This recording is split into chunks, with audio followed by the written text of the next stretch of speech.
Donc, dans le dossier assemblage Skeleton Concept, vous allez trouver ce fichier-ci qui, encore une fois, fait appel au lien entre fichiers.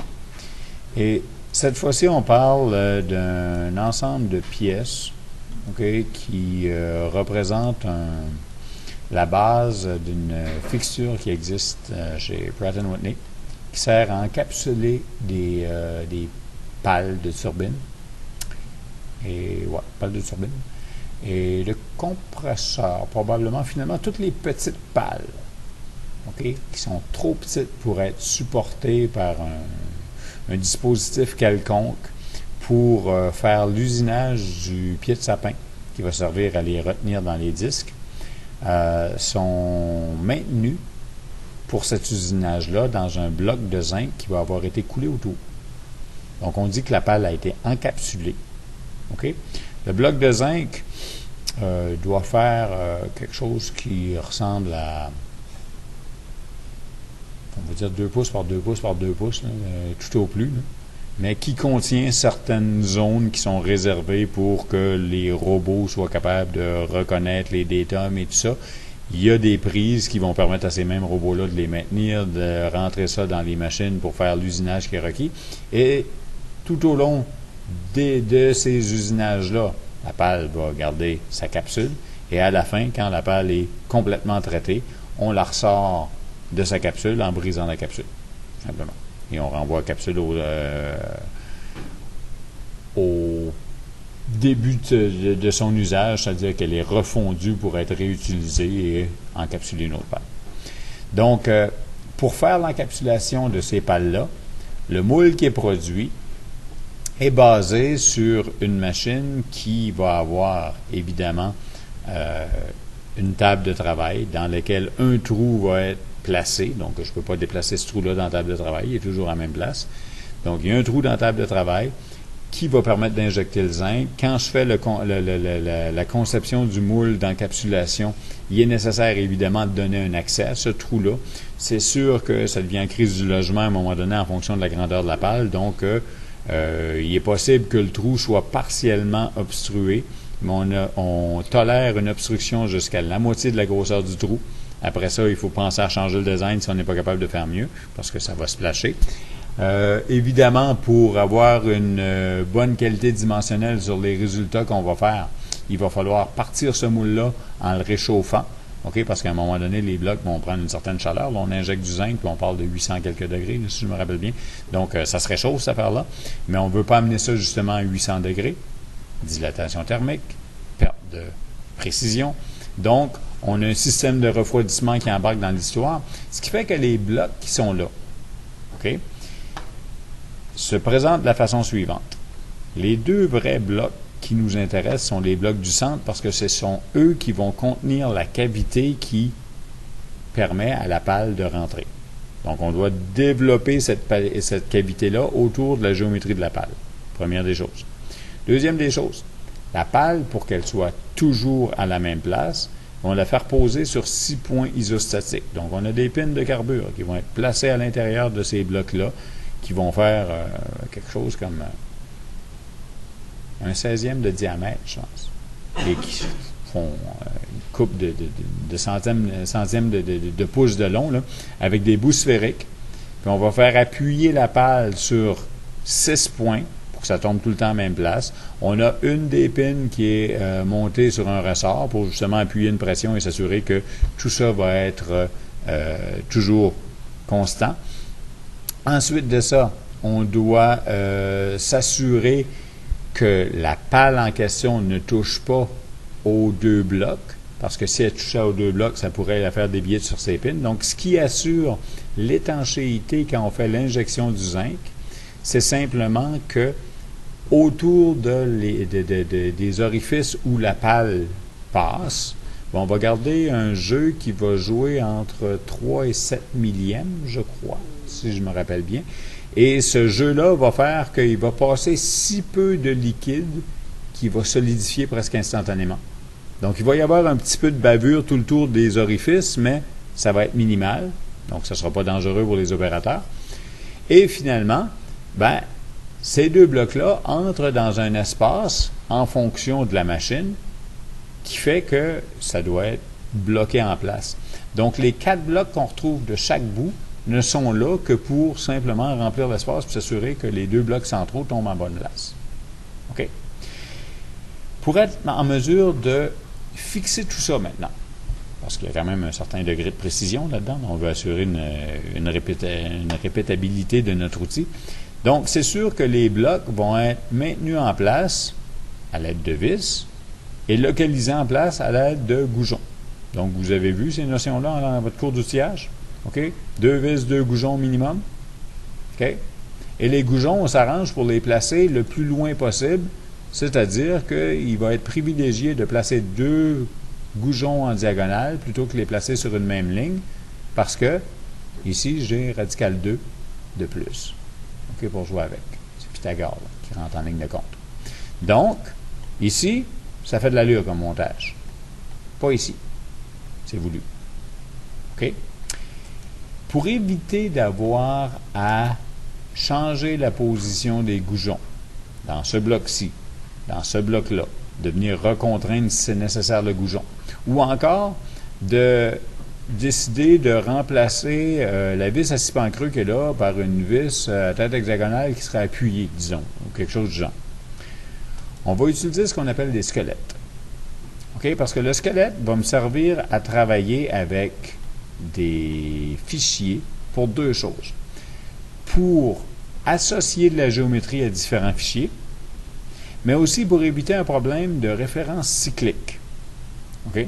Et pour la référence cyclique, je n'ai pas de modèle pour vous le présenter, mais je peux quand même vous faire un petit peu de tableau pour vous parler de tout ça. Donc, je vais laisser le projecteur, pas le projecteur, mais l'enregistrement rouler. J'espère que ce ne sera pas pire, mais au moins vous aurez entendu l'histoire par le tableau, même si vous ne l'écoutez pas sur la vidéo.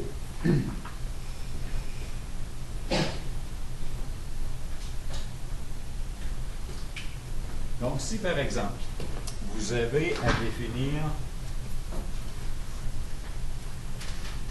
un panneau de fuselage qui doit avoir des poches faites par usinage chimique et que ces poches-là vont avoir été évidemment localisées à partir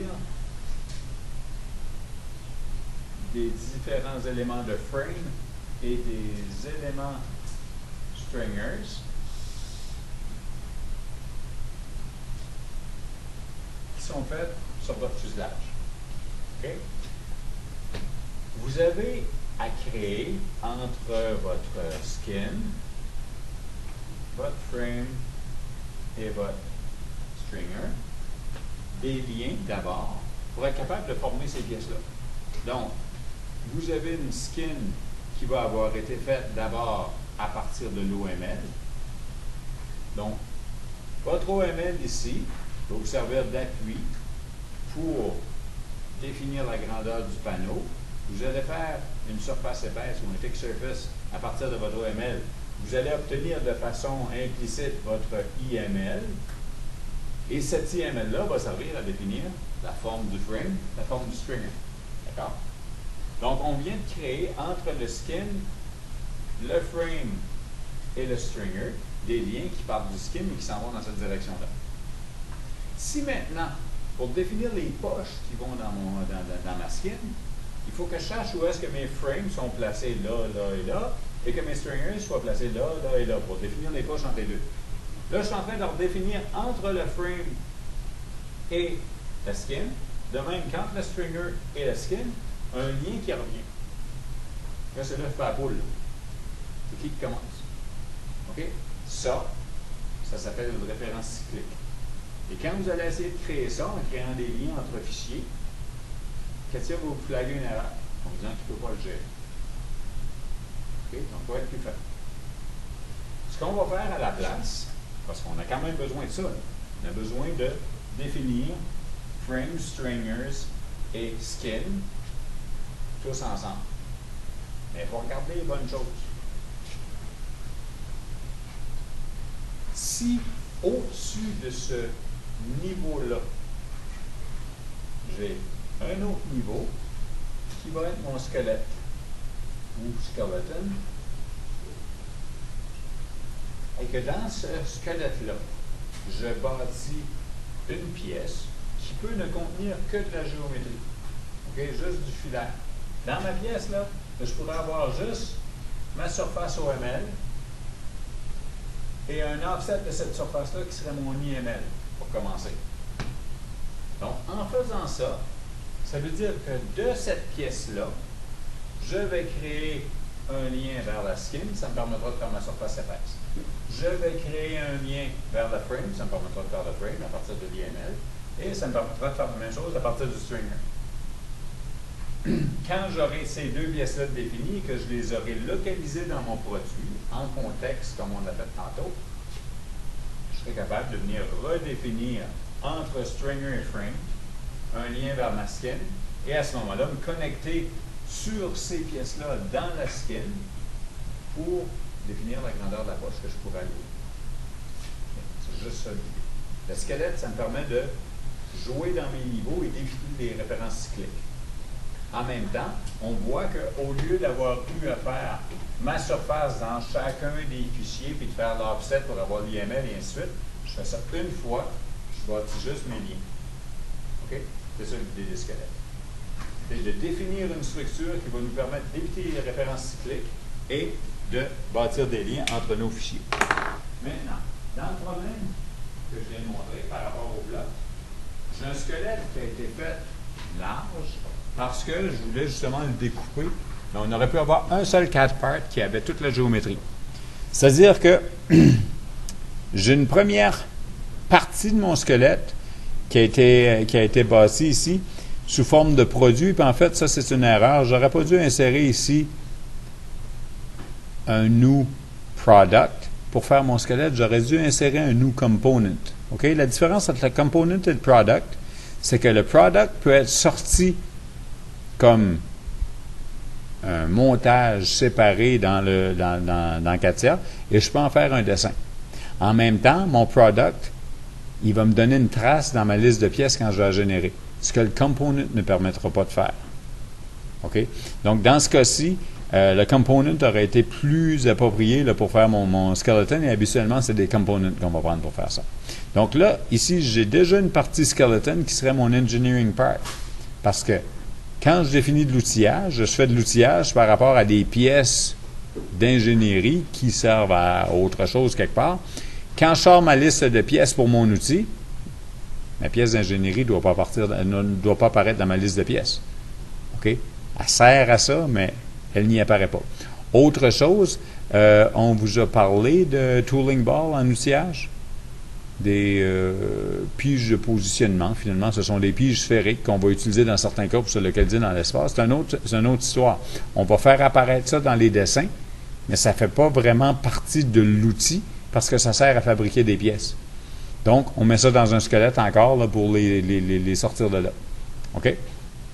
Ici, moi, ce que j'avais mis dans mon squelette, c'est un ensemble de pièces où, d'abord, j'avais un 4-part que j'avais dédié à la machine. Donc, comme je vous disais, la machine, elle a une base. Elle a un trou qui sert à faire l'injection du zinc en question. Donc, ce que je vois pour ma machine, c'est simplement le rectangle bleu qu'on a ici, plus la position du trou. Donc, dans ma conception, il faudrait que je m'assure que ce bloc-ci ait une cavité qui me permette de dégager au moins la moitié de ce trou-là pour permettre au zinc de rentrer dans l'endroit qui va enrober la pâte. OK? Ensuite de ça, j'ai mis des plans de localisation, des plans qui serviraient à différentes choses, c'est-à-dire que j'ai les plans externes ici qui sont en bleu clair, qui servent à définir les limites de la machine. OK? Donc, ces plans-là sont basés sur le rectangle qu'on a vu tantôt. OK? Alors que les plans bleu foncé ici ne sont pas exploités encore, mais je vous parlais tout à l'heure que ces blocs-là devraient éventuellement être refroidis en usage là, pour ne pas monter à 600-700 degrés en cours d'utilisation. Donc, ce qu'on fait, c'est qu'on vient à une extrémité de la série de blocs, parce que les deux séries de blocs se détachent une de l'autre. OK? Ça s'ouvre un dans l'autre, ça pour donner accès à la cavité. Donc, à une extrémité on vient entrer de l'eau, qu'on fait circuler en montagne russe à travers les blocs. Donc, puisque des fraises ou des forêts sinusoïdaux n'existent pas encore, ou des forêts à tête chercheuse, ce qu'on fait plutôt, c'est qu'on va dire, OK, je vais me créer des galeries verticales, des galeries à angle et horizontales, et je vais faire rentrer ici, passer comme ça, remonter ici, repasser comme ça, redescendre ici, peut-être, passer à travers les deux blocs, au ring pour faire la liaison. Je repars comme ça. Donc, je me fais des galeries verticales et des trous horizontaux. C'est sûr que ça va déboucher quelque part et que ça va vouloir pisser l'eau, donc on rajoute des plugs. Donc, tout ça est calculé, contrôlé, là. Donc, on rentre à une extrémité et on vient sortir à l'autre. Et ça marche en continu. Sauf que quand vient le temps de faire la place pour les vis qui vont servir à garder les blocs ensemble, les piges de location qui vont servir à les localiser, les trous qui servent à l'orientation, pas à l'orientation, mais au refroidissement des blocs, les piges de location dont je vous parlais tantôt, il y en a 6 de ça qu'il faut que je localise là-dedans, et quelques autres petites vis d'ajustement, parce que chaque pige de location est habituellement bloquée par deux vis de pression. Donc, une qui bloque sur le dessus, une qui bloque en arrière. Donc, de cette manière-là, ça ressemble à une gruyère, cette affaire-là, à la fin. Donc, quand va venir le temps de faire la conception de tout ça, et que j'aurai besoin de venir voir où est-ce que mes trous arrivent, parce que je veux garder un minimum de mur de 100 millièmes, ben, il va falloir que je sois capable de tasser mes localisations de trous. Ben, ça va être pratique dans ces plans-là d'avoir des esquisses qui tiennent le chemin des différentes lignes d'eau. Puis, on va juste travailler avec les esquisses pour passer à travers les 6 blocs. Ça va être plus facile. Donc, c'est les esquisses qui vont être un niveau supérieur pour gérer les canalisations d'eau qui vont dans les blocs. Donc, ces plans-là serviraient à ça. Je ne les ai jamais modifiés encore, là, mais peut-être un moment donné. OK? Et je retrouve finalement les plans verts, que je pourrais vous démontrer, qui sont les plans d'interface entre les blocs. Donc, comme je vous disais tout à l'heure, les blocs importants, c'est les 2 blocs du centre. Parce que c'est eux qui doivent se placer par rapport à la machine. OK? Donc, par rapport au trou qui apparaît là. Et qui doivent, en fin de compte, avoir une longueur qui est déterminée en fonction de la pale qu'on est en train de traiter. Donc, si la pale, elle mesure 1 pouce 3 quarts de long, ben, mes blocs vont être plus petits que si ma pale, elle mesure 4 pouces et quart de long. OK? Les blocs de chaque bout, c'est du remplissage. Donc, les plans d'interface verts qui sont ici font que si j'édite un des plans, je tombe dans la pièce. OK? Je suis en train de travailler en contexte ici. Là. Donc, je tombe dans la pièce. Ce plan-là a été placé par rapport au bord de la machine à une distance de 3 pouces. J'amène ça à 2 pouces et demi. De la façon que la géométrie a été faite, ce plan-ci localise celui-là. Donc, si ce plan-là devait être modifié, je m'en viens travailler dedans, il est à 4 pouces, j'ai tassé d'un demi-pouce, je veux rester à la même place, je le mets à 4 pouces et demi, je veux aller déborder de l'autre bord, je le mets à 4 pouces 3 quarts. OK? Et là, avec ceci, je vois que mes 6 blocs sont devenus rouges. Donc, quand je reviens au niveau du produit, j'ai besoin de faire un update global qui va me donner ça. OK? Donc, 2 modifications, mais je viens d'altérer mes 6 blocs. C'est ça l'idée, là. Donc, j'essaie de bâtir une structure qui va prévoir les éléments que je vais vouloir utiliser dans mes pièces. Et après ça, je viens faire les connexions sur ces éléments-là. Idéalement, si j'avais à passer d'un produit à un autre produit semblable, je publierais ces éléments-là avant de faire mes liens. Ça fait que je travaillerais sur des éléments publiés. C'est ça l'idée. Okay? Et c'est comme ça que les modèles robustes en ingénierie seront montés. Si vous rentrez dans ce domaine-là, chez Bombardier, chez Bell, chez Pratt, c'est de même que ça marche. OK? Donc, au niveau des plans, c'est ce que j'avais là-dedans. J'ai ensuite 2 autres squelettes qui sont semblables, qui sont left locations et right locations. Il y en a un qui est fait, puis l'autre qui ne l'est pas. C'est-à-dire, il y en a un qui est utilisé, l'autre ne l'est pas. Donc, si je ramène left locations pour expliquer comment ça marche, Left locations, c'est simplement l'ensemble de la géométrie qui est ici. Et cette géométrie-là, c'est quoi? C'est un paquet de lignes, OK, qu'on retrouve ici, mais qui ont été bâties sur un sketch. Un sketch qui tient des points. OK, donc dans mon sketch, tout ce qu'il y a, c'est des points de référence. Et à l'extérieur du sketch, je suis allé créer des lignes, qui sont des axes, sur chacun de ces points-là. Les axes ont été faits de manière à avoir des longueurs et des couleurs différentes. OK? Ce qui va faire que les petites lignes vertes sont les lignes qui servent à localiser les goujons. Les lignes saumon, un peu plus longues, sont celles qui localisent les vis à 6 pans creux. Dans le bloc de gauche, dans ce que je vous présente, j'ai une bonne configuration de boujons. Je suis en diagonale. La même chose pour les vis. Ici, ce n'est pas le cas. Dans mon squelette, ces lignes-là, OK, vont tenir la position des trous dans le bloc, des trous dans l'autre bloc et de l'axe des piges. De cette manière-là, si pour une raison quelconque, j'avais à faire disparaître ce trou-là, parce que je tombe dans une configuration, en fait, ça serait plus une vis, parce que des fois, on va aller à plus que 2 vis. On va aller à 3, à 4, dépendant de la grosseur des blocs. Donc, si j'ai à faire disparaître une vis, disons, ben, c'est peut-être mieux de la faire disparaître avec son lien sur le squelette qu'avec son lien sur un trou que j'aurais fait disparaître dans un ordre qui n'était pas nécessairement le meilleur. OK, donc ça évite d'avoir des contraintes là, qui flottent dans le vide et qui restent détachées. Donc, idéalement, si j'ai un squelette, je vais l'exploiter pour tout ce que j'ai besoin. Donc, ici, si je voulais juste relocaliser mes goujons de manière à avoir une diagonale, ben, je pourrais dire, par exemple, que celui-ci, au lieu d'être à 2 pouces et demi, va passer à 3,8.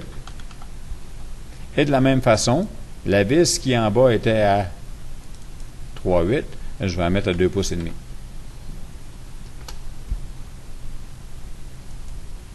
Donc, je viens de localiser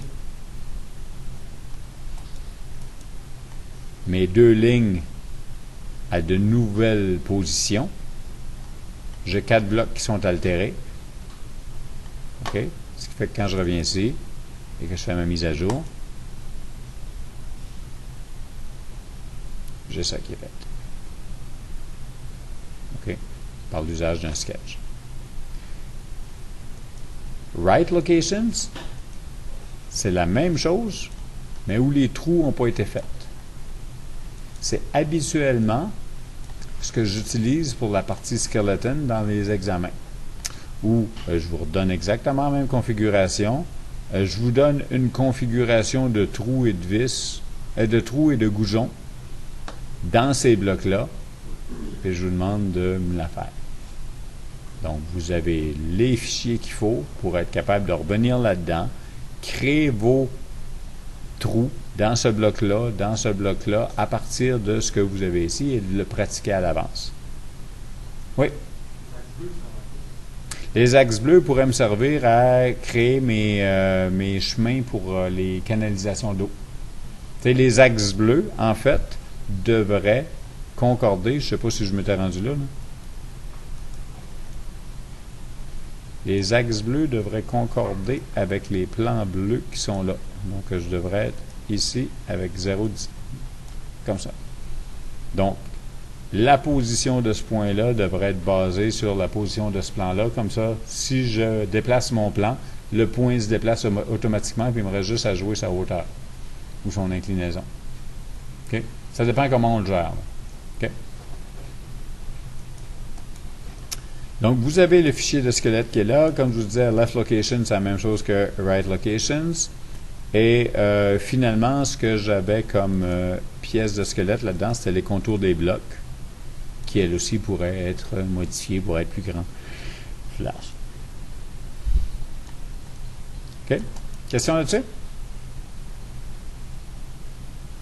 OK, je vous encourage à aller fouiller un petit peu dans ce dossier-là et de jouer un petit peu au moins avec celui qui est le left location, de voir comment ça réagit cette affaire-là. OK? Parce que vous faites la modification dans le squelette, mais il faut que vous sortiez au niveau du produit pour être en mesure de faire votre update et voir les changements faits. J'ai rajouté, puis on va voir ça dans la prochaine partie, là, j'ai rajouté aussi un paramètre global dans le produit qui détermine la profondeur du lamage qui est ici. OK? Donc, le counterbore qui est ici, qui a été réglé à 1 pouce, peut être modifié à 1 pouce et demi parce que les trous ont été faits juste dans ces deux blocs-là. Il y a juste les deux blocs de gauche qui changent, mais qui permettent de tout changer comme ça. Donc, c'est le genre de choses qu'on peut faire là, si on veut tout organiser en séquence. OK? Donc, je sauvegarde ça.